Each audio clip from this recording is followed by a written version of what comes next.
வணக்கம் மக்களே! தாய்மாமன் தங்க மோதிரம் திட்டம் 2026ல் 1 கிராம் தங்க மோதிரம் இலவசமா குடுக்க போறாங்க. தமிழ்நாடு முதலமைச்சர் விஜய் அவர்கள் தேர்தல் வாக்குறுதில அறிவிச்ச மாரி, தாய்மாமன் சீர்திட்டங்கிற பெயர்ல அரசு மருத்துவமனையில் பிறக்கக்கூடிய அனைத்து குழந்தைகளுக்குமே இலவசமாக தங்க மோதிரம் குடுப்போம் அப்படின்னு சொல்லியிருந்தாங்க. முதலமைச்சர் விஜய் அவர்கள் ஆட்சிக்கு வந்ததுக்கப்புறம் முதல் பட்ஜெட்ட தாக்கல் செஞ்சிருக்காங்க. இதுல தாய்மாமன் சீர்திட்டத்த தொடங்கி வச்சிருக்காங்க. இனி அரசு மருத்துவமனைகள்ல பிறக்கக்கூடிய அனைத்து குழந்தைகளுக்குமே இலவசமாக தங்க மோதிரம் கிடைக்கும் அப்படிங்கிற நடைமுறையும் கொண்டு வந்திருக்காங்க. சரி, இது யாருக்கெல்லாம் 100% இந்த இலவச தங்க மோதிரம் கிடைக்கும்? அப்புறம் இத தாண்டி என்னென்ன தகுதிகள் வேணும்? இதுக்கு எப்படி விண்ணப்பிக்கணும்? அப்படிங்கிற முழு தகவலையும் நம்ம பார்க்க போறோம். ஸோ இது மட்டும் இல்லாம, ஒவ்வொரு மாவட்டம் வாரியா பார்த்தீங்கன்னா, தமிழ்நாடு முழுவதும் இருக்கக்கூடிய எந்தெந்த ஹாஸ்பிட்டல்ல பொறந்தா இந்த இலவசத்த வந்து பெற முடியும்? அதே மாரி அரசு மருத்துவமனைகள்ல இலவசமா எந்தெந்த ஏரியால இருக்கக்கூடிய அரசு மருத்துவமனைகள் அப்படிங்கிறது எல்லாத்தையும் பார்த்தீங்கன்னா, மாவட்ட வாரியா வந்து பிரிச்சு குடுத்துருக்காங்க.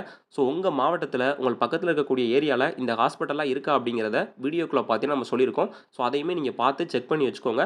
அந்த ஹாஸ்பிட்டல்ல பிறக்கக்கூடிய குழந்தைகளுக்கு மட்டும் தான் உங்களுக்கு வந்து கிடைக்கும். ஸோ பிரைவேட் ஹாஸ்பிட்டல்லயும் பார்த்தீங்கன்னா, ஒரு குறிப்பிட்ட ஹாஸ்பிட்டல் அப்படிங்கிற மாரி தான் சொல்லியிருக்காங்க. ஸோ இத பத்தின முழு தகவலையும் டீட்டெயிலா எக்ஸ்ப்ளைன் பண்ண போறோம். ஸோ வீடியோவ கடைசி வரைக்கும் ஸ்கிப் பண்ணாம பாருங்க. நீங்க இப்ப தான் நம்ம சேனல புதுசா பார்க்குறீங்க அப்படின்னா, மறக்காம சப்ஸ்கிரைப் பண்ணி பக்கத்தில இருக்கக்கூடிய பெல் ஐகான் பிரஸ் பண்ணிக்கோங்க. வீடியோக்குள்ள போறதுக்கு முன்னாடி ஒரு லைக் குடுத்துக்கோங்க. தமிழ்நாடு முதலமைச்சர் விஜய் அவர்கள் தேர்தல் வாக்குறுதியில அறிவிச்ச முக்கியமான இலவச திட்டங்கள் எல்லாமே நிறைவேத்த ஆரம்பிச்சுட்டாங்க. அதிலயும் குறிப்பா தாய்மாமன் சீர் திட்டம்லாம் நடைமுறைக்கு அமல்படுத்த முடியாது அப்படிங்கிற மாரி கேள்வி இருந்துச்சு. இந்த ஸ்கீமுக்காக தனியா நிதி ஒதுக்கி பட்ஜெட்ல தாக்கல் செஞ்சிருக்காங்க. இதற்கான அதிகாரப்பூர்வ அறிவிப்பும் வெளியிட்டிருக்காங்க. ஸோ வரக்கூடிய செப்டம்பர் 15ஆம் தேதி அண்ணா பிறந்தநாள் அன்று பார்த்தீங்கன்னா, இந்த ஸ்கீம வந்து ஸ்டார்ட் பண்ணி வைக்க போறதா வந்து முதலமைச்சர் விஜய் அவர்கள் வந்து சொல்லியிருக்காங்க. ஸோ இந்த ஸ்கீம்ல அரசு மருத்துவமனையில் பிறக்கக்கூடிய அனைத்து குழந்தைகளுக்குமே இனி இலவசமாக தங்க மோதிரம் கிடைக்கப் போகுது. சரி, எனக்கு சமீபத்தில தான் குழந்தைகள் பிறந்திருக்கு. ஸோ எனக்கு இந்த ஸ்கீம்ல தகுதி உண்டான்னு கேட்டீங்கன்னா, அதாவது ஜூன் 22ஆம் தேதிக்கு அப்புறமா பிறந்திருக்கக்கூடிய குழந்தைகளுக்கு இந்த ஸ்கீம் மூலியமாக இலவசமா தங்க மோதிரம் வாங்கிக்கலாம். அதுக்கு முன்பாக பொறந்திருந்துச்சு அப்படின்னா, உங்களுக்கு வந்து கிடையாது. ஸோ நல்லா ஞாபகம் வச்சுக்கோங்க. ஜூன் 22ஆம் தேதிக்கு அப்புறமா பொறந்திருக்கக்கூடிய குழந்தைகளுக்கு மட்டும் தான் உண்டு. அதுவும் அரசு மருத்துவமனையில் பிறந்திருக்கணும். ஸோ இவர்களுக்கு மட்டும் தான் பார்த்தீங்கன்னா, இந்த ஸ்கீம் மூலியமாக அப்ளை பண்ண முடியும். இந்த ஸ்கீமுக்கான விண்ணப்ப படிவம்லாம் எங்க கிடைக்கும் அப்படின்னா, நீங்க ஆல்ரெடி சுகாதார மையங்கள்ல பதிஞ்சு வச்சிருக்கணும். அதாவது அரசு மருத்துவமனைகள்ல குழந்தை பெற்றிருந்தாலும், நீங்க அதுக்கு முன்பாகவே பார்த்தீங்கன்னா, பிரெக்னன்ட்டா இருக்கும்போது சுகாதார மையங்கள்ல நீங்க வந்து பதிஞ்சிருக்கணும். அதுவும் இல்லாம ஒரு 3 மாதங்களுக்கு ஒருக்காவோ, இல்ல 6 மாதங்களுக்கு ஒருக்காவோ அரசு மருத்துவமனைகள்ல நீங்க பார்த்தீங்கன்னா, செக்கப் போயிருக்கணும் அப்படிங்கிற மாரி சொல்லியிருக்காங்க. முக்கியமா நீங்க அரசு மருத்துவமனைகள்ல தான் டெலிவரி அப்படிங்கிறது ஆயிருக்கணும். ஸோ இவர்களுக்கு மட்டும் தான் உண்டு. டேட் பார்த்தீங்கன்னா, ஜூன் 22ஆம் தேதிக்கு அப்புறமா பொறந்திருக்கக்கூடிய குழந்தைகள், அப்புறம் இனிமேல் பிறக்கக்கூடிய குழந்தைகள் பார்த்தீங்கன்னா, அரசு மருத்துவமனையில் பிறந்திருக்கு அப்படின்னா, ஸோ உங்களுக்கு இந்த ஸ்கீம் மூலியமாக நீங்க வாங்கிக்க முடியும் அப்படின்னு சொல்லியிருக்காங்க.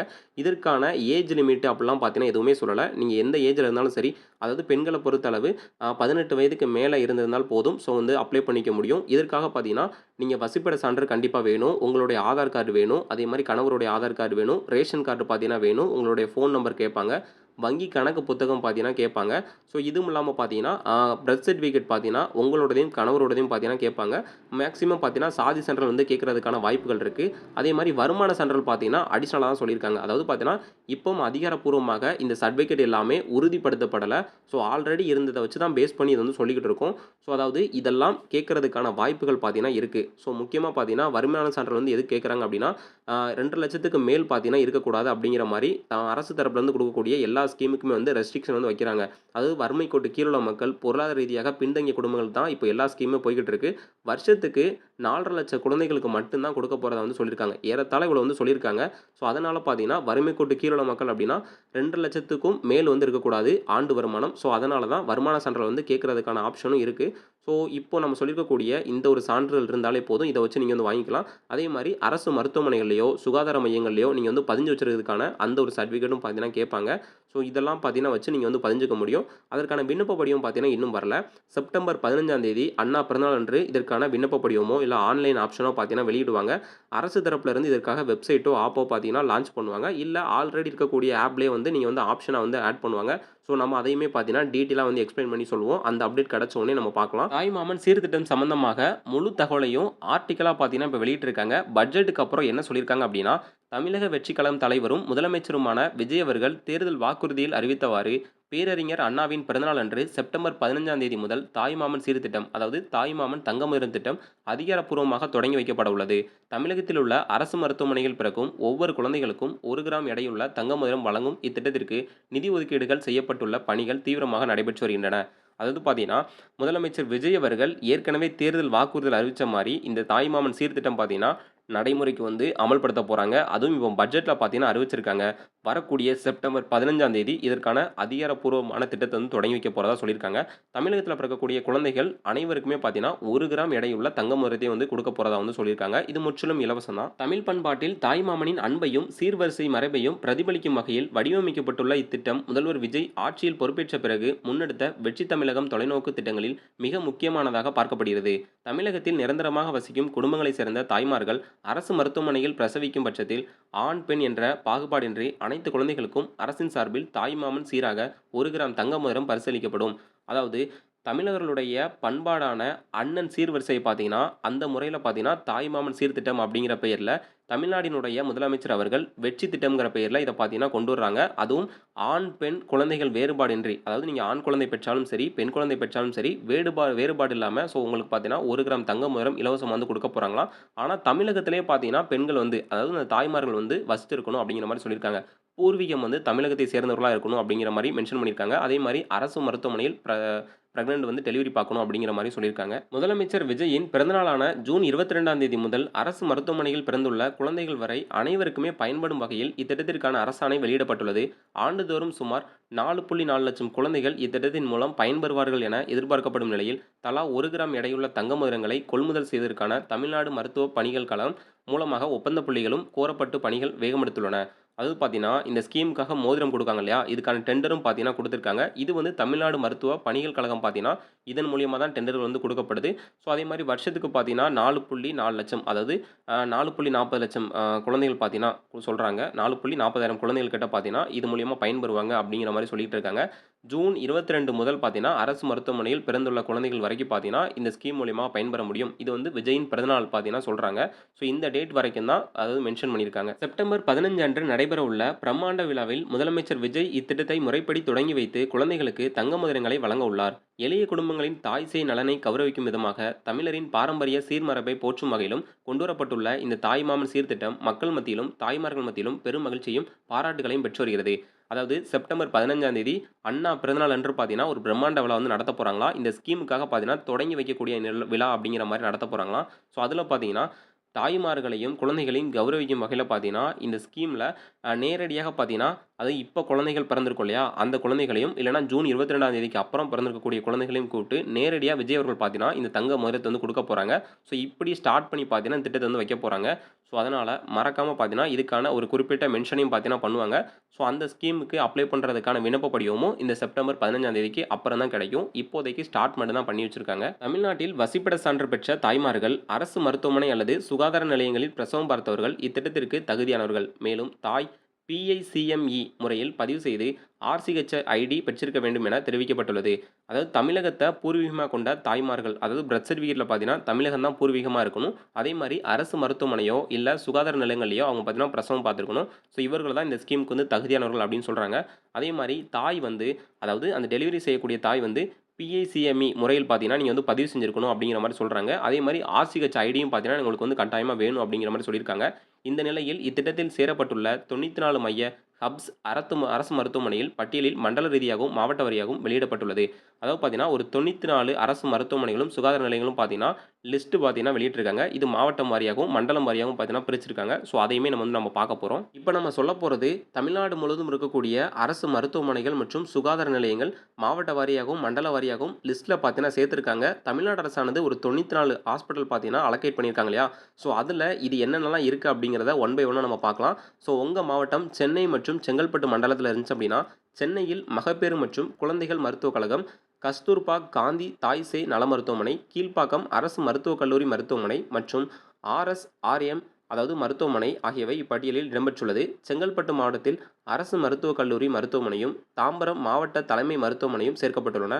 திருவள்ளூர் மாவட்டத்தில் திருவள்ளூர் அரசு மருத்துவக் கல்லூரி மருத்துவமனை மற்றும் திருத்தணி மாவட்ட தலைமை மருத்துவமனை ஆகியவை மையங்களாக செயல்படும். வேலூர், திருவண்ணாமலை மற்றும் சுற்றியுள்ள பகுதிகள். வேலூர் மாவட்டத்தில் வேலூர் அரசு மருத்துவக் கல்லூரி மருத்துவமனை மற்றும் குடியாத்தம் மாவட்ட தலைமை மருத்துவமனை ஆகியவை இதில் அடங்கும். திருவண்ணாமலை மாவட்டத்தில் திருவண்ணாமலை அரசு மருத்துவக் கல்லூரி மருத்துவமனை மற்றும் செய்யாறு வட்ட மருத்துவமனை ஆகியவையும், திருப்பத்தூர் மாவட்டத்தில் திருப்பத்தூர் மாவட்ட தலைமை மருத்துவமனை மற்றும் வாடியம்பாடி வட்டார மருத்துவமனையும் இடம்பெற்றுள்ளன. மேலும் ராணிப்பேட்டை மாவட்டத்தில் வலஜாபேட்டை மாவட்ட தலைமை மருத்துவமனையும் சேர்க்கப்பட்டுள்ளது. கோவை மற்றும் கொங்கு மண்டலம். கோவை மாவட்டத்தில் கோவை அரசு மருத்துவக் கல்லூரி மருத்துவமனை, மேட்டுப்பாளையம் வட்டார மருத்துவமனை மற்றும் பொள்ளாச்சி மாவட்ட தலைமை மருத்துவமனை ஆகியவை இப்பட்டியலில் உள்ளன. ஈரோடு மாவட்டத்தில் ஈரோடு மாவட்ட தலைமை மருத்துவமனை, பெருந்துறை அரசு மருத்துவக் கல்லூரி மருத்துவமனை, கோபிச்செட்டிப்பாளையம் மற்றும் சத்தியமங்கலம் வட்டார மருத்துவமனைகள் மையங்களாக அமைக்கப்பட்டுள்ளன. திருப்பூர் மாவட்டத்தில் திருப்பூர் அரசு மருத்துவக் கல்லூரி மருத்துவமனை, தாராபுரம் மற்றும் உடுமலைப்பேட்டை வட்டார மருத்துவமனைகள் இப்பட்டியலில் சேர்க்கப்பட்டுள்ளன. நீலகிரி மாவட்டத்தில் நீலகிரி அரசு மருத்துவக் கல்லூரி மருத்துவமனை மையங்களாக செயல்படும். சேலம், தருமபுரி மற்றும் கிருஷ்ணகிரி மண்டலம். சேலம் மாவட்டத்தில் மோகன் குமரமங்கலம் அரசு மோகன் குமரமங்கலம் மருத்துவக் கல்லூரி மருத்துவமனை, மேட்டூர் அணை மாவட்ட தலைமை மருத்துவமனை மற்றும் ஆத்தூர் வட்டார மருத்துவமனை ஆகியவை இடம்பெற்றுள்ளன. தருமபுரி மாவட்டத்தில் தருமபுரி அரசு மருத்துவக் கல்லூரி மருத்துவமனை, அரூர் மாவட்ட வட்டார மற்றும் பொன்னகரம் மாவட்ட தலைமை மருத்துவமனை ஆகியவை சேர்க்கப்பட்டுள்ளன. கிருஷ்ணகிரி மாவட்டத்தில் கிருஷ்ணகிரி அரசு மருத்துவமனை கல்லூரி மற்றும் ஒசூர் மாவட்ட தலைமை மருத்துவமனை ஆகியவை மையங்களாக குறிப்பிடப்பட்டுள்ளன. திருச்சி மற்றும் அதை சுற்றியுள்ள மாவட்டங்கள். திருச்சி மாவட்டத்தில் திருச்சி அரசு மருத்துவக் கல்லூரி மருத்துவமனை, மணப்பாறை மாவட்ட தலைமை மருத்துவமனை மற்றும் ஸ்ரீரங்கம் வட்டார மருத்துவமனை ஆகியவை இடம்பெற்றுள்ளன. கரூர் மாவட்டத்தில் கரூர் அரசு மருத்துவக் கல்லூரி மருத்துவமனை மற்றும் குளித்தலை மாவட்ட தலைமை மருத்துவமனை சேர்க்கப்பட்டுள்ளன. அரியலூர் மாவட்டத்தில் அரியலூர் அரசு மருத்துவக் கல்லூரி மருத்துவமனை மற்றும் ஜெயங்கொண்டம் மாவட்ட தலைமை மருத்துவமனை ஆகியவை அடங்கும். பெரம்பலூர் மாவட்டத்தில் பெரம்பலூர் மாவட்ட தலைமை மருத்துவமனை இப்பட்டியலில் சேர்க்கப்பட்டுள்ளது. தஞ்சாவூர், திருவாரூர், நாகப்பட்டினம் மற்றும் புதுக்கோட்டை. தஞ்சாவூர் மாவட்டத்தில் தஞ்சாவூர் அரசு மருத்துவக் கல்லூரி மருத்துவமனைகள் மற்றும் கும்பகோணம் மாவட்ட தலைமை மருத்துவமனைகள் மற்றும் பட்டுக்கோட்டை வட்டார மருத்துவமனை ஆகியவை இதில் அடங்கும். திருவாரூர் மாவட்டத்தில் திருவாரூர் அரசு மருத்துவமனை கல்லூரி மருத்துவமனை, மன்னார்குடி, திருத்துறைப்பூண்டி மற்றும் விஜயபுரம் வட்டார மருத்துவமனைகள் சேர்க்கப்பட்டுள்ளன. நாகப்பட்டினம் மற்றும் அரசு மருத்துவமனை கல்லூரி இப்பட்டியலில் இடம்பெற்றுள்ளது. மயிலாடுதுறை மாவட்டத்தில் மயிலாடுதுறை மாவட்ட தலைமை மருத்துவமனை மற்றும் சீர்காழி வட்டார மருத்துவமனையும், புதுக்கோட்டை மாவட்டத்தில் புதுக்கோட்டை அரசு மருத்துவக் கல்லூரி மருத்துவமனை மற்றும் அறந்தாங்கி மாவட்ட தலைமை மருத்துவமனை ஆகியவை மையங்களாக செயல்படும். கடலூர், விழுப்புரம் மற்றும் கள்ளக்குறிச்சி. கடலூர் மாவட்டத்தில் கடலூர் அரசு மருத்துவக் கல்லூரி மருத்துவமனை, கடலூர் மாவட்ட தலைமை மருத்துவமனை, சிதம்பரம் மற்றும் விருத்தாச்சலம் வட்டார மருத்துவமனைகள் சேர்க்கப்பட்டுள்ளன. விழுப்புரம் மாவட்டத்தில் விழுப்புரம் அரசு மருத்துவக் கல்லூரி மருத்துவமனை மற்றும் திண்டிவனம் மாவட்ட தலைமை மருத்துவமனை ஆகியவை அடங்கும். கள்ளக்குறிச்சி மாவட்டத்தில் கள்ளக்குறிச்சி அரசு மருத்துவமனை கல்லூரி மற்றும் திருக்கோவிலூர் மாவட்ட தலைமை மருத்துவமனை ஆகியவை இப்பட்டியலில் சேர்க்கப்பட்டுள்ளன. மதுரை, திண்டுக்கல் மற்றும் தேனி. மதுரை மாவட்டத்தில் ராஜாஜி அரசு மருத்துவக் கல்லூரி மருத்துவமனை, மேலூர் மற்றும் திருமங்கலம் வட்டார மருத்துவமனைகள் மற்றும் உசிலம்பட்டி மாவட்ட தலைமை மருத்துவமனை ஆகியவை உள்ளன. திண்டுக்கல் மாவட்டத்தில் திண்டுக்கல் அரசு மருத்துவக் கல்லூரி மருத்துவமனை மற்றும் பழனி மாவட்ட தலைமை மருத்துவமனை அடங்கும். தேனி மாவட்டத்தில் தேனி அரசு மருத்துவக் கல்லூரி மருத்துவமனை, பெரியகுளம் மாவட்ட தலைமை மருத்துவமனை மற்றும் கம்பம் வட்டார மருத்துவமனை ஆகியவை சேர்க்கப்பட்டுள்ளன. நெல்லை, தூத்துக்குடி, குமரி மற்றும் தென்காசி. திருநெல்வேலி மாவட்டத்தில் திருநெல்வேலி அரசு மருத்துவக் கல்லூரி மருத்துவமனை மற்றும் அம்பாசமுத்திரம் வட்டார மருத்துவமனை ஆகியவை மையங்களாக உள்ளன. தூத்துக்குடி மாவட்டத்தில் தூத்துக்குடி அரசு மருத்துவக் கல்லூரி மருத்துவமனை, கோவில்பட்டி மாவட்ட தலைமை மருத்துவமனை மற்றும் திருச்செந்தூர் வட்டார மருத்துவமனை சேர்க்கப்பட்டுள்ளன. தென்காசி மாவட்டத்தில் தென்காசி மாவட்ட தலைமை மருத்துவமனை மற்றும் சங்கரன்கோவில் வட்டார மருத்துவமனை அடங்கும். குமரி மாவட்டத்தில் கன்னியாகுமரி அரசு மருத்துவமனை கல்லூரி மற்றும் பத்மநாபபுரம் மாவட்ட தலைமை மருத்துவமனை மற்றும் குளித்துறை வட்டார மருத்துவமனை ஆகியவை இப்பட்டியலில் உள்ளன. இப்போ நம்ம லிஸ்ட்டில் பார்த்துருக்கக்கூடிய எல்லா ஹாஸ்பிட்டலுமே தமிழகத்தில் இருக்கக்கூடிய முக்கியமான அரசு மருத்துவமனை, அதே மாதிரி ஒவ்வொரு மாவட்டத்தில் இருக்கக்கூடிய முக்கியமான அரசு மருத்துவமனை தான் பார்த்துருக்கோம். ஸோ இந்த வகையான ஹாஸ்பிட்டலில் சேர்க்கும்போது மட்டும்தான் டெலிவரி அப்போ 1 கிராம் தங்க மோதிரம் இலவசமாக கிடைக்கும். அதே மாதிரி உங்கள் ஏரியாக்களில் இந்த ஹாஸ்பிட்டல் அவைலபிளாக இருக்கா, உங்களுக்கு பக்கத்தில் நியர்பை இருக்கா அப்படிங்கிறத செக் பண்ணிக்கோங்க. திரும்ப ஒருக்கா லிஸ்ட்டை கூட போய் பார்த்துக்கோங்க. அதாவது சென்னை முதல் கன்னியாகுமரி வரைக்கும் ஒவ்வொரு மாவட்டத்துக்கும் தனித்தனியான ஹாஸ்பிட்டல் வந்து சொல்லியிருக்காங்க. கிட்டத்தட்ட ஒரு மாவட்டத்துக்கு 2லேருந்து 4 ஹாஸ்பிட்டல் வரை தான் மெயினாக இருக்குது. ஸோ இந்த மாவட்டங்களில் இருக்கக்கூடிய ஹாஸ்பிட்டலுக்கு மட்டும்தான் இதை அலோகேட் பண்ணியிருக்காங்க. அதுவும் இல்லாமல் இந்த தங்க மோதிரம் வாங்குறதுக்கான டேட் அப்படின்னு பார்த்தீங்கன்னா, இனிமேல் குழந்தை பிறந்துச்சு அப்படின்னா இனிமேல் நீங்கள் வந்து வாங்கிக்கலாம். அதே மாதிரி ஜூன் 22ஆம் தேதிக்கு அப்புறமா பிறந்திருக்கக்கூடிய குழந்தைகள் எல்லாருக்குமே பார்த்தீங்கன்னா இந்த ஸ்கீமுக்கு வந்து எலிஜிபிள் அப்படிங்கிற மாதிரி சொல்லியிருக்காங்க. ஸோ இது வாங்குறது வந்து எப்போ வாங்கிக்கலாம் அப்படின்னா, வரக்கூடிய அண்ணா பிறந்தநாளுக்கு அப்புறமா பார்த்தீங்கன்னா உங்களால் வாங்க முடியும். அதாவது செப்டம்பர் 15க்கு அப்புறமா அஃபிஷியலாக விஜய் அவர்கள் பார்த்தீங்கன்னா இந்த ஸ்கீம் வந்து தொடங்கி வைக்க போகிறாங்க. ஸோ அன்றைய தினம் பார்த்தீங்கன்னா முக்கியமாக குழந்தைகளுக்கு பார்த்தீங்கன்னா கொடுப்பாங்க. அதுக்கப்புறம் இந்த ஸ்கீம் வந்து ஸ்டார்ட் ஆயிரும். அதுக்கப்புறம் தேவையான டாக்குமெண்ட் இதெல்லாம் கொடுத்து வந்து உங்களுடைய அக்கௌண்ட்டுக்கு பார்த்தீங்கன்னா இதுக்கு முன்னாடி பணம் வந்துட்டு இருந்துச்சு. இனிமேல் பார்த்தீங்கன்னா மோதிரமாக வந்து கிடைக்க போகுது. ஸோ இது வந்து உங்களுக்கு தெரிஞ்சவங்களுக்கு ஷேர் பண்ணிக்கோங்க. அவங்களுக்கு யூஸ்ஃபுல்லாக இருக்கட்டும். உங்கள் ஃபேமிலி மெம்பர்ஸ்க்கு ஷேர் பண்ணிக்கோங்க. இது போன்ற பயனுள்ள தகவலாம் உடனுக்குடன் தெரிஞ்சுக்கணும் அப்படின்னா நம்ம சேனலை சப்ஸ்கிரைப் பண்ணி பக்கத்தில் இருக்க பெல் ஐக்கான் ப்ரெஸ் பண்ணிக்கோங்க. மீண்டும் சந்திப்போம். நன்றி.